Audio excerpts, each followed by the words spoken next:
All right, guys, my brother and I just bought the Koopool 159 piece toolbox set on Amazon. And I wanted to tell you, this is kind of a comparison video where I just did a little bit of research in this category. I do other videos where I tell you why I specifically bought this, but just to do a comparison video, if you're looking at this toolkit compared to others, first of all, it has a really nice case. I mean, this is a solid case, dude. But just really nice setup. This stuff is quality too, like very quality.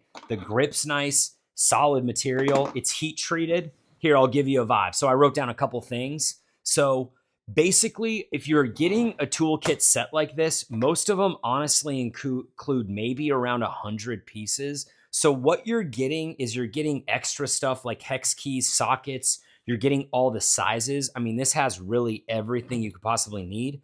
It's also much more durable. Even though this kind of fits in the budget category, this is much higher quality. I mean, just the hammer, for example, I've gotten a bunch of budget hammers, and this thing feels way more sturdy than any of those. So basically, most of the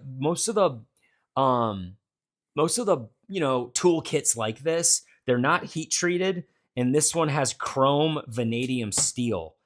So much higher quality that way. Also, it basically, dude, if you see this, they fit 159 pieces in this thing. And this thing is extremely portable. Look at that. I mean, lightweight too. I mean, it's heavy duty, but lightweight, if that makes sense to you at all. So honestly, dude, if you're comparing this to others, dude, do what I did and just stop looking. Get it.